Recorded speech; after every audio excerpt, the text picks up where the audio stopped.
up, everybody? Today we are going to be looking at how to make a Kakute, or what is known as a spike ring.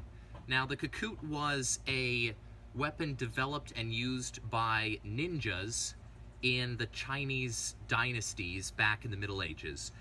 They're obviously not used for anything nowadays except for the fun of it or being a gangster and punching the crap out of somebody. Originally, they were used to actually poison people. Ninjas would, they would cut rivets in the edge of the spike, and then when they punched somebody or the spike was penetrated the skin, the poison would then infect the person. So obviously, we're not going to be doing anything poison related with these rings, but I wanted to show you how to make a Kakute spike ring for just a couple bucks with just a few tools. So these are fairly complicated to make if you go through the process of trying to make a ring and everything, but there's one super easy way to make a spike ring, and that is simply using the round end of a standard box wrench. So what's great about this is you can buy a set of box wrenches at Walmart for 10 bucks, or if you're like me, you've got a whole barrel of these things lying around, and I just decided to make this for the fun of it. So now I'm going to show you guys how to do it. So the first thing you're going to want to do is the first thing you're going to want to do is make sure you have really the only tool you're going to need, which is an angle grinder with a cutoff blade. You can get an angle grinder for about $10 to $15 at Harbor Freight, and you can get the cutoff blades for a couple bucks there as well. Super cheap, pretty inexpensive, and if you're like me, you probably already have this.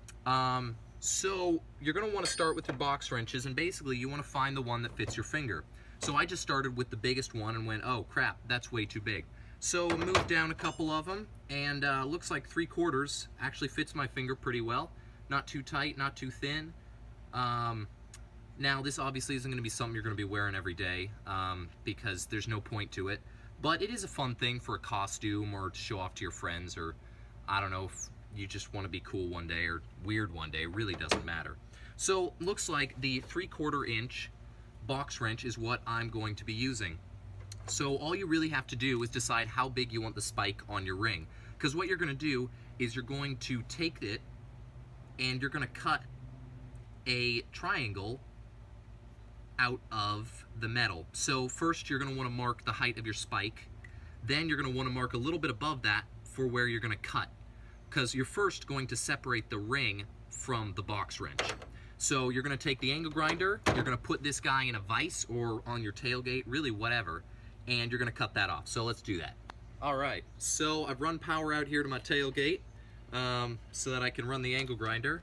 So I'm just going to cut this off at the line I indicated, which is going to be just a little bit above the top of the spike.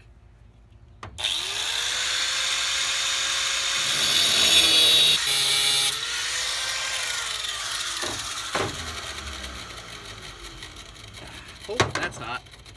Alright, so this will be hot. Okay, so now we can see here that I've basically got the ring, and I'm going to put a really big spike on this one, just for the fun of it, to show you guys. For this one, I put 3 little tiny spikes, one above the other, and then I painted it black. As you can see, the paint didn't stick too well, but I did it just for the fun of it. But for this one, we're just going to do one great big spike right here in the center, because frankly, that's the easiest design to do. So in order to do that, you're going to want to put it in a vise, or if you don't have a vise, you can just use a large pair of pliers. So because some of you probably don't have a vise, I'm going to show you how to do it with pliers right here on the tailgate. I got my pliers right here. So you're going to hold this. You're going to need to make sure you don't touch it because it's going to get really hot. Angle grinders tend to do that just because of the friction of the blade against the metal. They generate a frick ton of heat. So that's something you want to watch out for. And not play around with it, or it will burn you. Trust me, I've burned myself many, many times. Alright, so you can just hold it. I'm sure some of you are going to complain about safety standards and all that bullcrap, but I really don't care. So basically, you're going to cut along the lines that you drew on here. So you're just going to cut this in a triangle.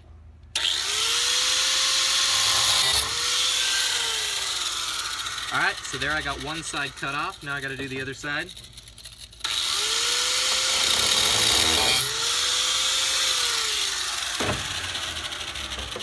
Pieces are very, very hot, so make sure you don't touch them. And I'm not actually going to touch the ring right now because it is extremely hot due to the cutting. So going to give it a second to cool off.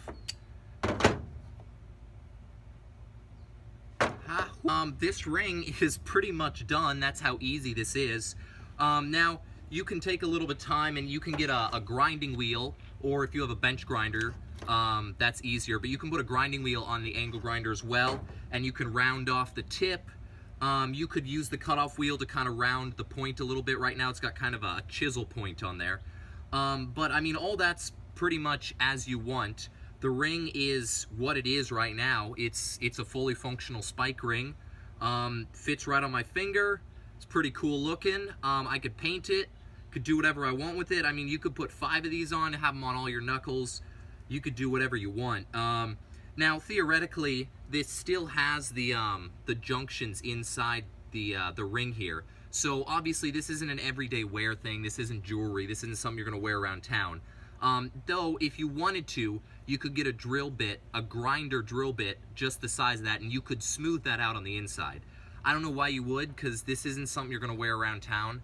I just thought it was a lot of fun to make, because I like to collect medieval weapons and just research how they're made and all that good stuff.